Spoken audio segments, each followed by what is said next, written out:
41.6. On one occasion, the Venerable Kamabu was dwelling at Machikasanda in the wild mango grove. Then Citta, the householder, approached the Venerable Kamabu, paid homage to him, sat down to one side and said to him, Venerable Sir, how many kinds of sankharas are there?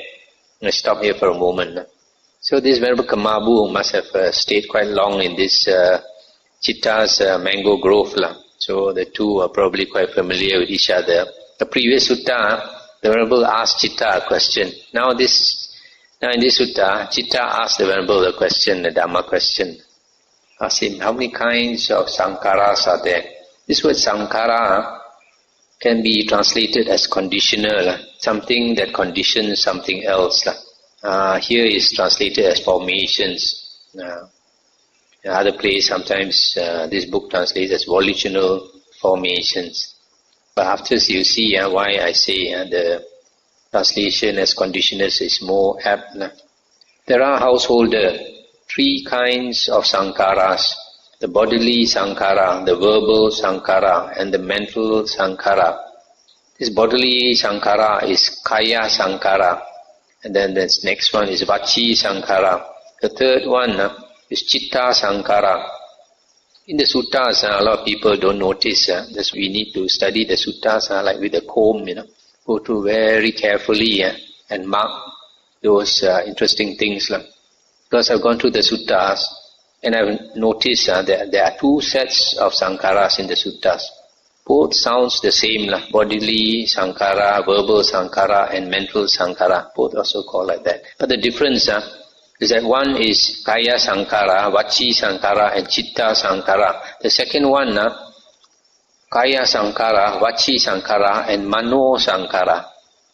Only the third one is different. One is citta sankhara, one is mano sankhara. And when we examine the suttas carefully, we find that the second one that has mano sankhara has to do with karma.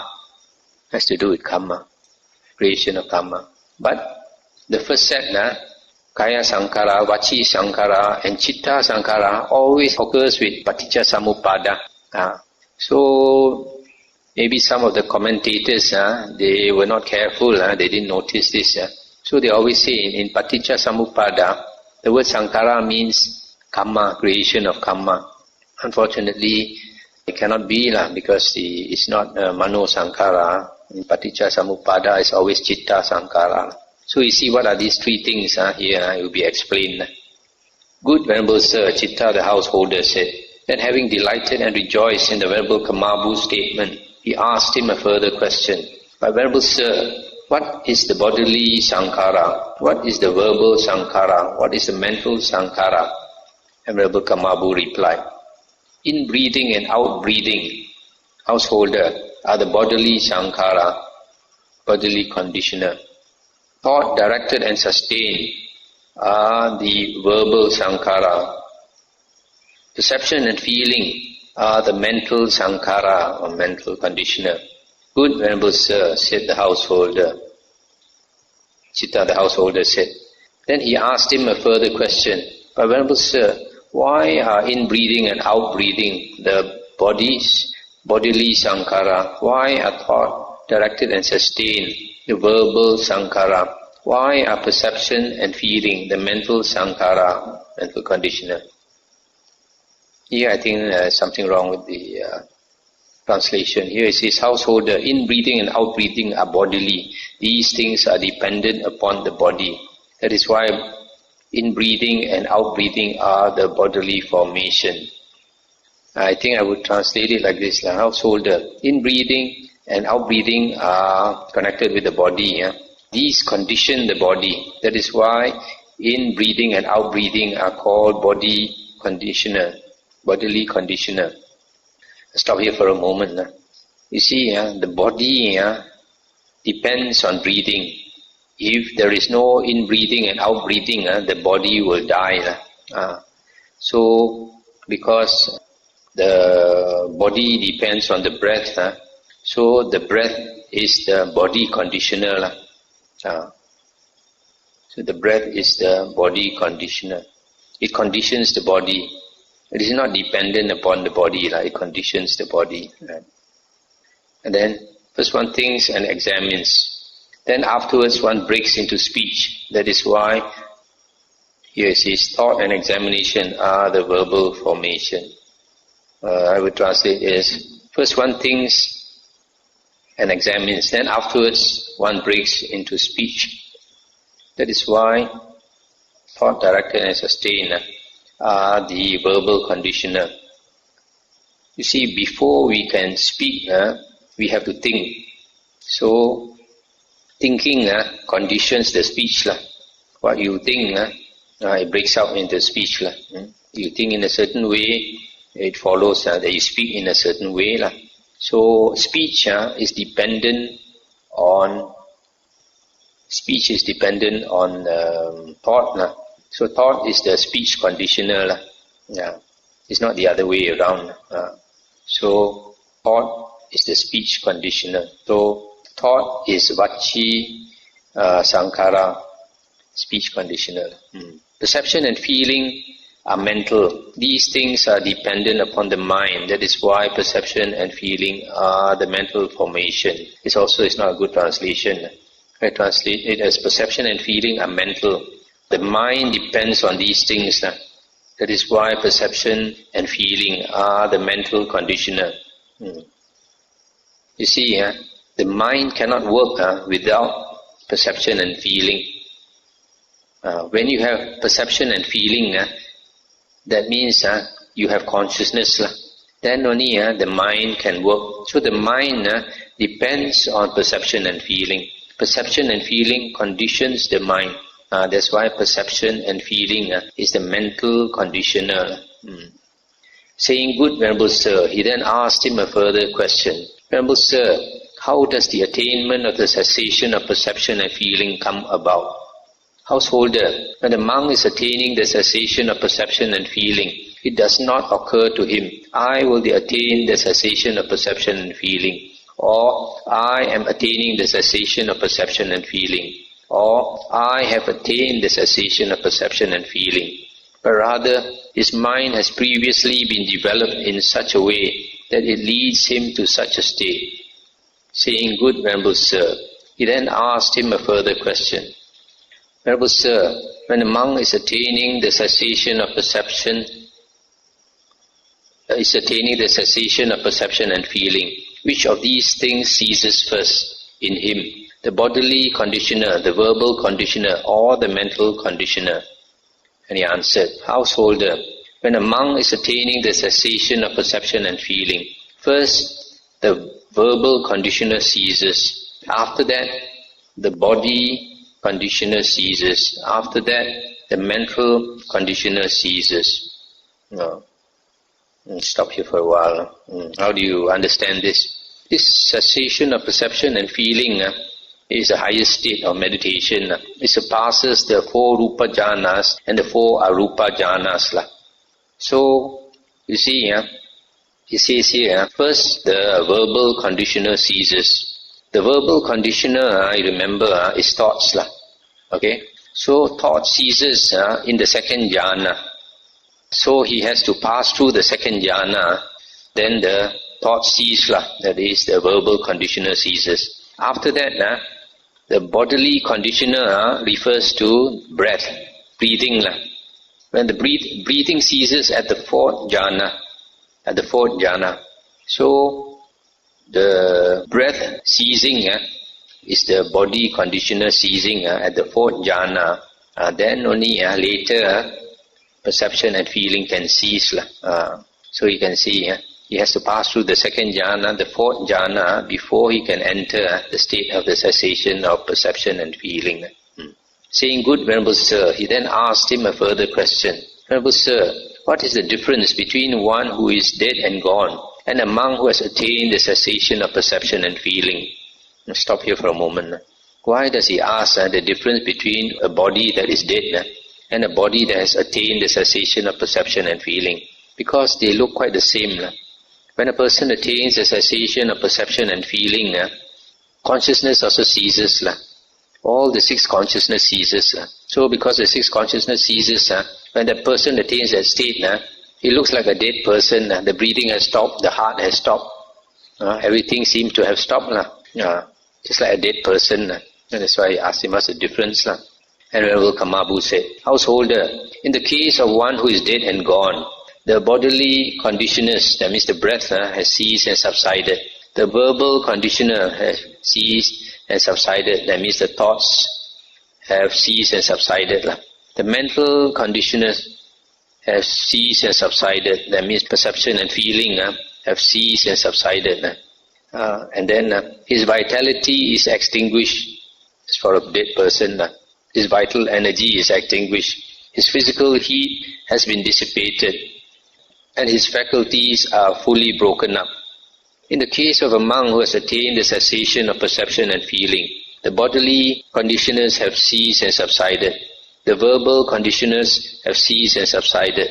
The mental conditioner has ceased and subsided.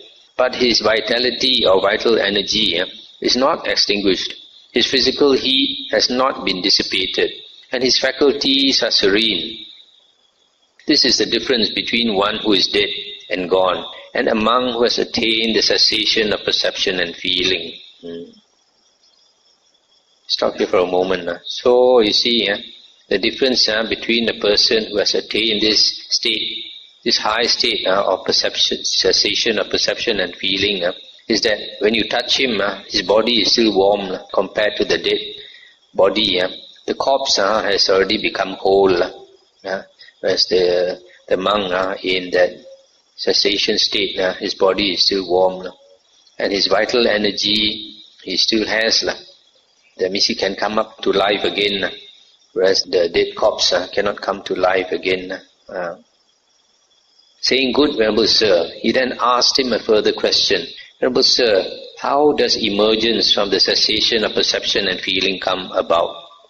Householder, when a monk is emerging from the attainment of the cessation of perception and feeling, it does not occur to him, "I will emerge from the attainment of the cessation of perception and feeling," or "I am emerging from the attainment of the cessation of perception and feeling," or "I have emerged from the attainment of the cessation of perception and feeling." But rather, his mind has previously been developed in such a way that it leads him to such a state.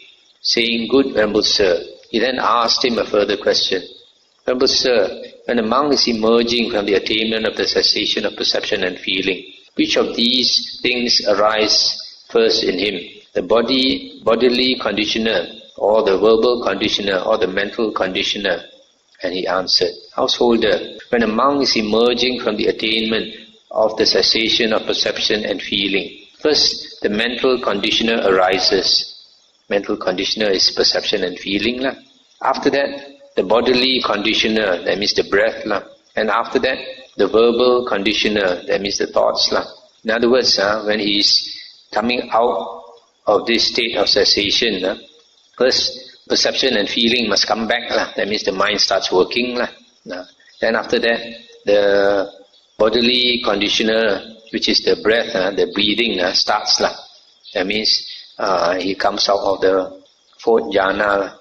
And then after that, the verbal conditioner arises. That means he goes through the second jhana, because the verbal conditioner is thoughts. So thoughts arise again. So he withdraws in that way from the cessation down to the fourth jhana, down to the second jhana, first jhana, and then he comes out of it. Saying, "Good, Venerable Sir," he then asked him a further question. "Venerable Sir, when a monk has emerged from the attainment of the cessation of perception and feeling, how many kinds of contact touch him?" Householder, when a monk has emerged from the attainment of the cessation of perception and feeling, 3 kinds of contact touch him: emptiness contact, signless contact, and undirected contact. The emptiness contact is called the sunyata phassa, I think. Signless is animita, and undirected is apannihita. These 3 are high states of samadhi. The emptiness, sunyata samadhi, the animita samadhi, and the apannihita samadhi. So because he has emerged from this cessation. So his mind has this contact. Saying, "Good, Venerable Sir." He then asked him a further question. "Venerable Sir, when a monk has emerged from the attainment of the cessation of perception and feeling, towards what does his mind slant, slope and incline?" Householder, when a monk has emerged from the attainment of the cessation of perception and feeling, his mind slants, slopes and inclines towards seclusion. Stop here for a moment.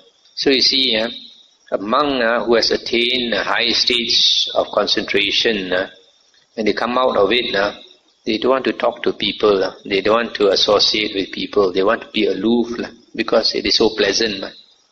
Does not experience any dukkha. So sometimes people say, some people go for retreat and then they come back, they're supposed to attain the 4 jhanas or 8 jhanas and all that. But if they don't behave like this, be aloof from people, don't want to talk with people, always go into seclusion, then not quite possible that they have attained such high states of jhana or samadhi. "Good, Venerable Sir," Citta the householder said, that having delighted and rejoiced in the Venerable Kamabu's statement, he asked him a further question. "Venerable Sir, how many things are helpful for the attainment of the cessation of perception and feeling?" And Venerable Kamabu said, "Indeed, householder, you are asking last what should have been asked first. But still I will answer you. For the attainment of the cessation of perception and feeling, 2 things are helpful. Samatha and vipassana." The samatha and vipassana always come together. And in some other suttas, the Buddha says, you cannot attain liberation without samatha and vipassana. You cannot separate them. Unfortunately, nowadays, there are some monks belittle samadhi, belittle samatha and say that vipassana is enough. But it's never so in the suttas. In the Buddha's teachings, samatha and vipassana both are necessary for liberation, as seen here. So that's the end of the sutta. It's quite an interesting sutta and a bit deep also. 41.7.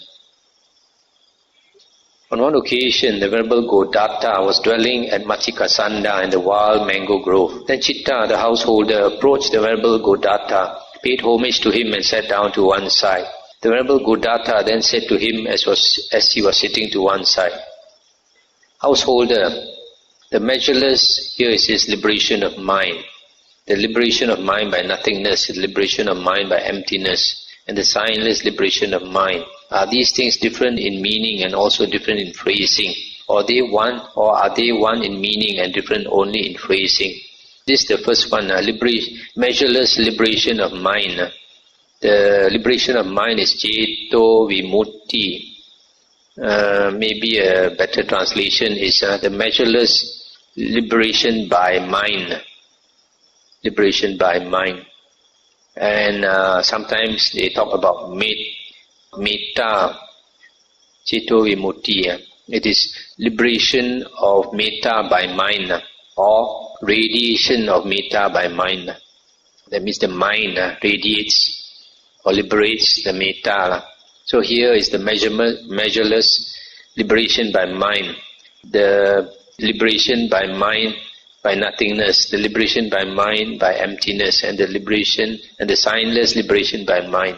Are these things different in meaning and also different in phrasing, or are they one in meaning and different only in phrasing? And Citta answered, "There is a method, Venerable Sir, by which these things are different in meaning and also different in phrasing. And there is a method by which they are one in meaning and different only in phrasing." And what, Venerable Sir, is the method by which these things are different in meaning and also different in phrasing? Here, a monk dwells pervading one quarter with a mind imbued with loving kindness, metta, likewise the second quarter, the third quarter, and the fourth quarter, thus above, below, across, and everywhere, and to all as to himself. He dwells pervading the entire world with a mind imbued with loving kindness, vast, exalted, measureless, without hostility, without ill will. I stop here for a moment. So that's why you see here, he is liberating metta. He's not liberating the mind, he's liberating metta. So he's liberating metta by the mind, by the power of the mind. That's why I say Ceto Vimutti is liberation by mind. It's not liberation of mind. Here it is liberation of metta by the mind. Similarly, he dwells imbued, pervading one quarter with the mind imbued with compassion. Similarly, with the mind imbued with joy. Compassion is karuna, joy is mudita. With the mind imbued with equanimity, upekha. Likewise, the second quarter, third quarter, and the fourth quarter, that's above, below, across, and everywhere, and all as to himself. He dwells pervading the entire world with the mind imbued with these four things.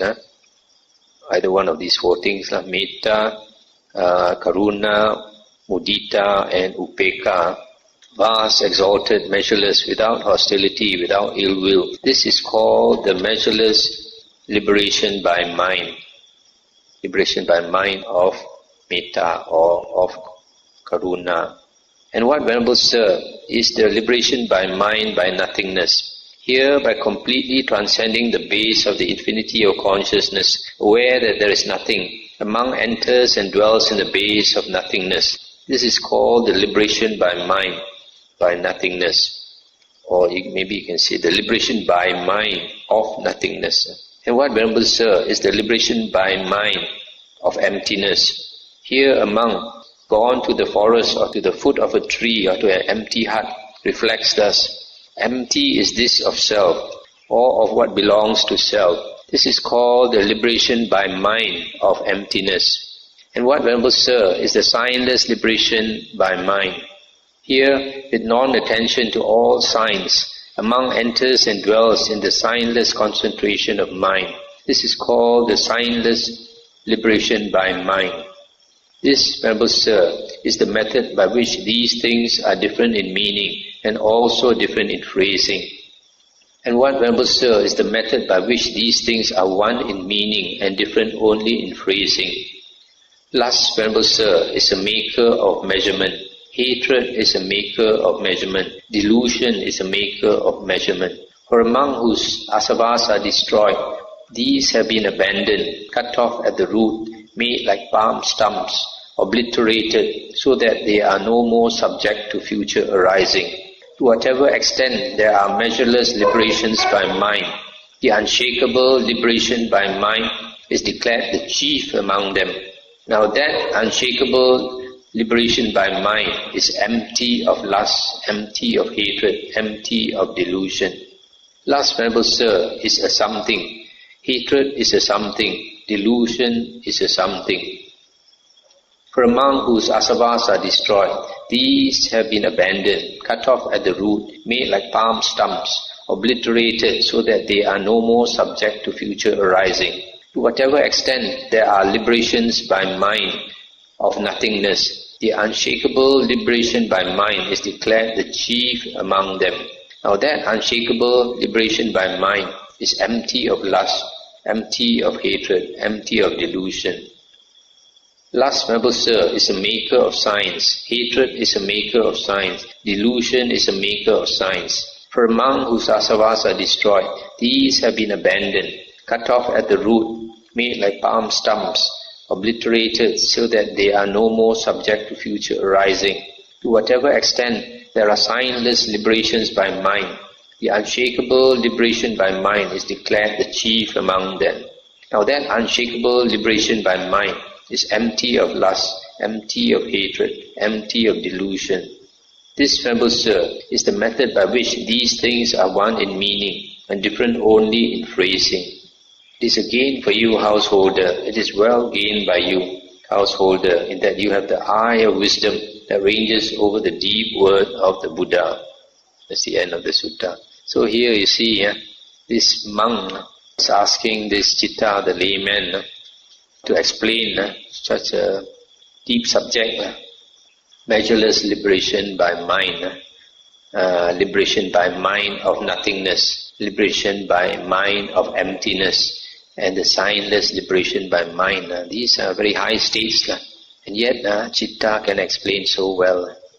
So Citta is a person who is not only good in the theory of the Dhamma, that means he can explain the suttas and the Dhamma extremely well. And I think he also has a very good meditation practice. So because of combination of both, that's why he has attained to the state of Anagamin. These two things are very important. The understanding of the Dhamma itself, the suttas, the words of the Buddha, and then meditation practice, the theory and the practice. You can't have only one of them. You need both. Just like samatha and vipassana, you need both to be successful in the holy life. So I'll stop here for tonight. We've gone through 7 suttas of this Citta Samyutta.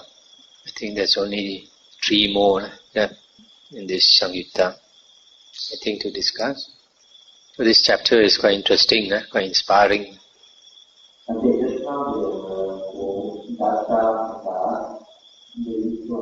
Explain the situation of mind by mindfulness and meditation mind by emptiness. So this when the mind well and then meditate, and then they will face on.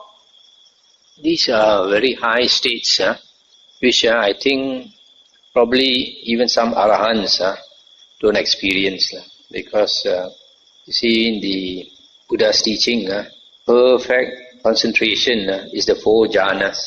But there are some monks who attain all the arupa jhanas as well as cessation of perception and feeling. But it is that those higher states above the 4 jhanas are not absolutely necessary to become an arahant. So those states, like just now he says that when he comes out of the cessation of perception and feeling, then he experiences these states. So these are very high states. He's contacted by this signless, the undirected and the emptiness. So what is your question?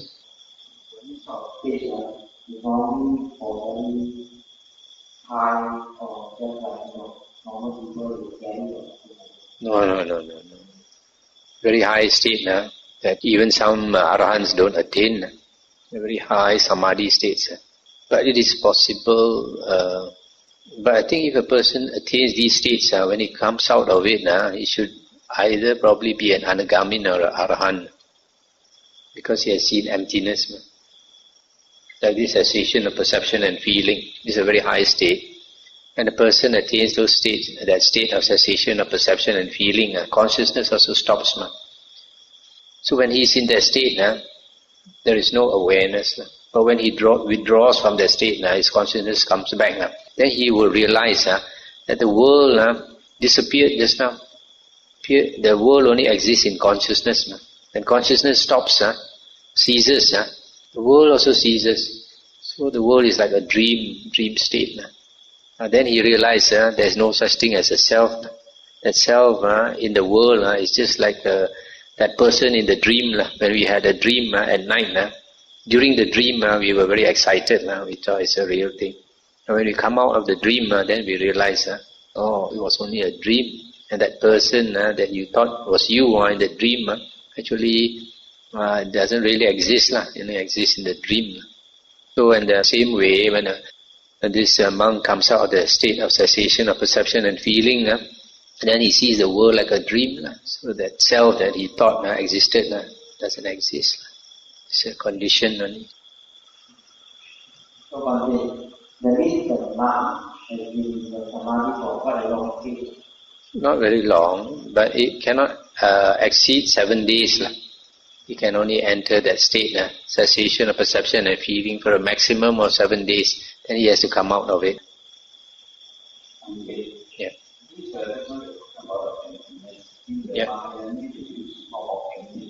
Yeah. Oh, that day we went through one sutta where we talk about emptiness, sunyata, and it's explained that emptiness, this word konga, the real meaning is that it is empty of a self. Self meaning something that is permanently abiding. that will not disappear, that will not die. But everything in the world arises and passes away. Arises and passes away just like the night follows the day. So, since there is nothing in the world that is permanently abiding, that stays the same, then so we say the world is empty of itself. That's why it says emptiness. The world is empty. In the state of sensation or perception and there are only different things and the hate person is there, the body or the body is actually there, and the vitality is still there. What does it mean by the vitality? The meaning is still the power rate and all the... No. The vitality means the chi, the vital energy is still retained in the cells. That means the cells have gone to sleep, but they can wake up again, just like a seed. A seed, if you don't keep the seed for too long, the seed still has vital energy, so that when you plant it in the ground, it will sprout, become a tree. But if you keep the seed for too long already, it loses its vital energy, its vitality. Then you plant it on the ground also, it won't sprout. Right? What's the difference between emptiness and nothingness? Are you talking about the samadhi?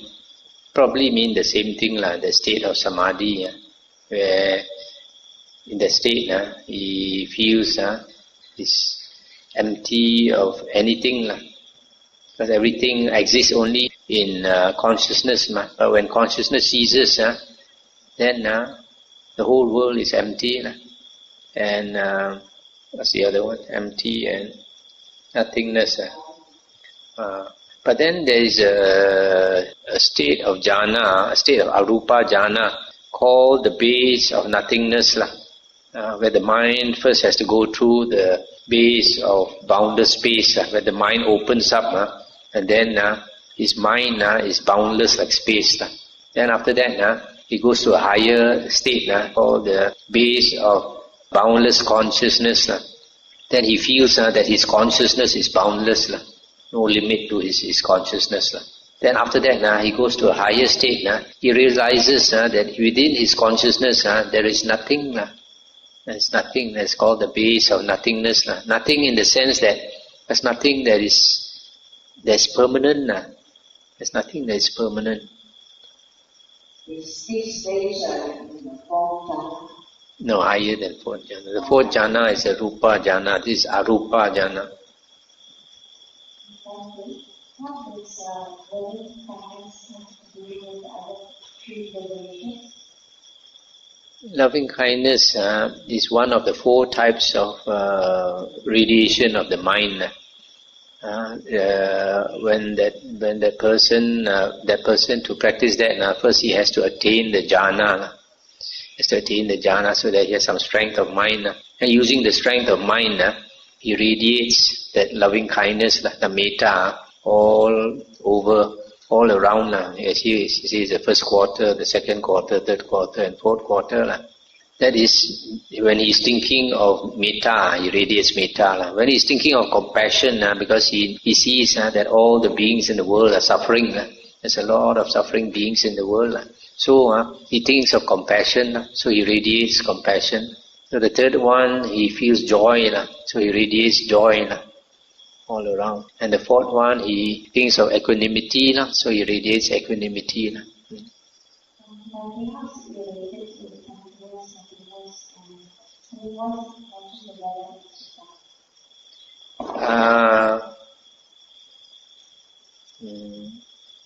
This one, the four things, the loving kindness, compassion, joy, and equanimity, you see towards the end of the paragraph, when he radiates these four things, boundless, this is called the measureless liberation by mind.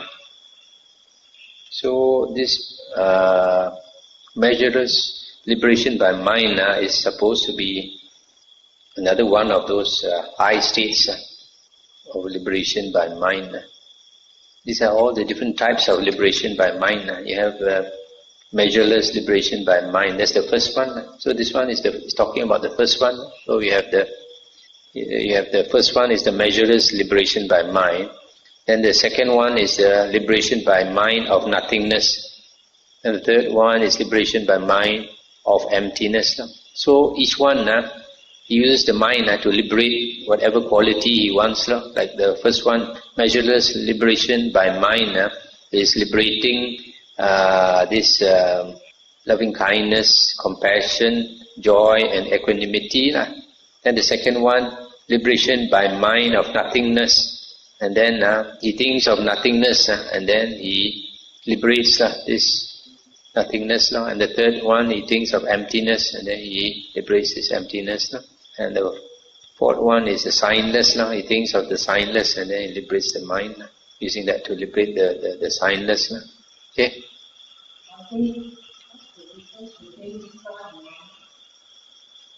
Citta and Mano. Mano is the one of the 6 sense organs.